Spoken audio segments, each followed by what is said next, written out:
Brett Benetti here with you at the Perth Convention and Exhibition Centre. Well, I'm having a great time at Supernova, still recovering from the broken ankle, but nothing was going to stop me from coming from one of my favourite weekends of the year. And I've got a very special guest joining me now, Anson Mount. Thank you for coming to Perth, and thank you very much for your time. It was literally my pleasure. Thanks for having me. Are you having a good time so far in Australia? Yeah, very much. Now Yeah. I'm sort of a little bit over the jet lag. Yeah, no, it's a bit of a time difference, isn't it? Oh, So you come from man. Sydney last week, you're in Perth, which is still 2 hours behind where you were. So Yeah. you caught up in the time difference at this stage? Yeah, it's getting there, of course, just in time for me to go back. Mate, you're on your last leg, we won't keep you too long. Yeah. I hope the fans are treating you well as also. Oh, very Fans much. are great, aren't they? Yeah. Cosplayers. I've never had a group of fans in a particular country that were more invested in wanting to make sure I was having a good time. They really want to know, are you enjoying Australia? Yeah, you've been in Perth for a couple of days. I think I saw a photo Yeah. online. You went to Caversham and met the animals out there. That's So correct. you going to do anything else while you're in Perth, or are you running out of time quickly? You know, I'm trying to get back as soon as because my wife wasn't able to come with me because we just bought a new house and we're still getting settled. Yeah. And I feel bad. I need to get back and Sorry, you take care of the house. yeah, I got to get back and power wash the siding Yeah. and get ready for our housewarming and all of that. So, unfortunately, this time no, but I'm hoping to bring my wife back with me next time. And I hope take a we'd couple love to extra have you weeks. here. Yeah. Yeah. Make sure you get off to Rottnest as well and other Yeah. sites in Perth. Perth is beautiful. So Yeah, it really is. Yeah. Now, I've got to congratulate you as well. I mean, I thought that your role as Captain Christopher Pike in the Star Trek Discovery, perfect casting. I think you did an absolutely fantastic job in that. Just finished that season this year. I mean, how did it feel playing that role of such an iconic character as well? Sort of, he's the character Yeah. that kicked off it all before Kirk. It's honestly surreal. Yeah. I've never had a role that remained more surreal for a longer period of time. I just finished doing a movie with Anthony Hopkins, and by comparison, that Yeah. was easy to get used to the idea. Really? But walking onto the bridge and sitting in the chair and realizing I'm the captain of it's a small club, and having grown up a Trekkie, it's bizarre, but great. Oh, again, always, I've seen every single episode of Star Trek, and always when you go back to these, and because it's a prequel as well, it's like, how are they going to answer this? Because they always find a way to answer the questions and fill in the holes. So did you find that working on the show as well?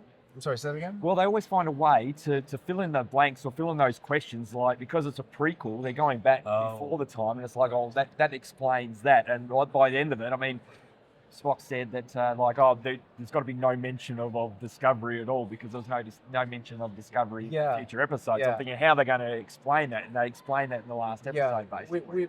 We retain a couple of Star Trek experts because the You have to. canon at this point is encyclopedic, Yeah.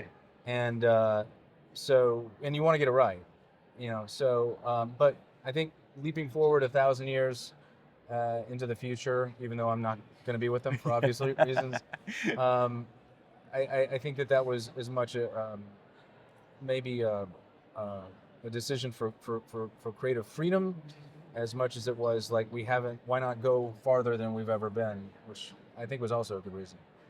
Has there been the reaction of you playing the role as well? Has it been obviously positive as well? I mean, did you feel the pressure of obviously the Trekkies out there from their perspective? Right. Well, I mean, I'm a Trekkie, so Yeah. I knew That helps. I know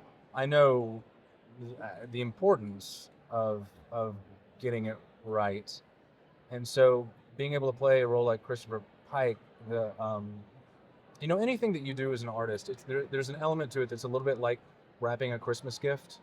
You're really excited. It's the right gift for the right Yeah. person. You're really excited for Christmas morning.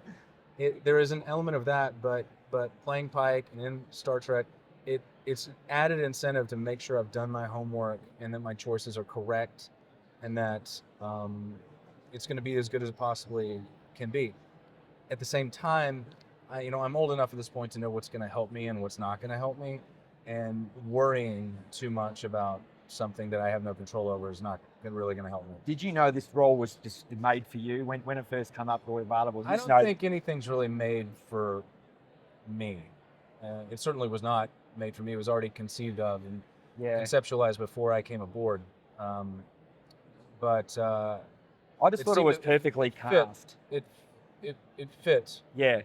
all right, and eventually I found my way. I don't feel like I really got into the role until about 8th or 9th episode. Okay. You've been a bit hard on yourself there. I am. I am. But I mean, going back, you started in a long series show, Hell on Wheels, and man, I noticed you said something before about that show is that if you had been 10 years earlier or something like that, you don't think you could have played the part. No. Did it feel like that with any other of the roles that you played, or I mean, that you sort of had to sort of grow into that sort of role, of the roles that you play? Sure. Yeah. I mean, there's a lot of this business that is serendipitous, but it's also coming across the right role at the right time in your life that is going to mean something both to you and to the development of the character. Yeah. So yeah, that's a big part of it, but you have no control over it. It's just timing. Someone that's had a big influence on your career, I heard in a panel, I can't remember the person's name, your acting coach, or did someone have a big influence in your career? You mentioned it in the Pauline panel. Gaultier? Yeah, that's right. That's probably why I couldn't pronounce the name. Amazing clown teacher. Yeah, so he had a big influence. And what I studied, I studied with a student of his for a long time named Gregor Preslowski, who taught me in graduate school, and I trailed him for a while as a teacher. Yeah. Yeah, tremendous influence on my acting and really just giving me something to hold on to while I worked through realizing that I knew nothing. Learn something new every day, as they always say. Yeah. Now, what can we look out for from you in the future? What's next for you? This movie that I just finished with Anthony, with your countryman Abby Cornish. Yeah. It's called The Virtuoso, and we're editing right now. When's it released? Well, when you make an independent film, you don't know that answer because you have time. to sell it. Yeah. And so we're gonna hopefully play some of the larger festivals, and then sell and then distribute. But whoever buys it will have say over that. Fantastic. Yeah. Well, again, I'd like to thank you very much for coming to Perth. I was very much looking forward. It's been a great chat, and I can't wait to see what you do next. So congratulations again on your career. Thanks for having me. No worries. Thank you, sir. All right.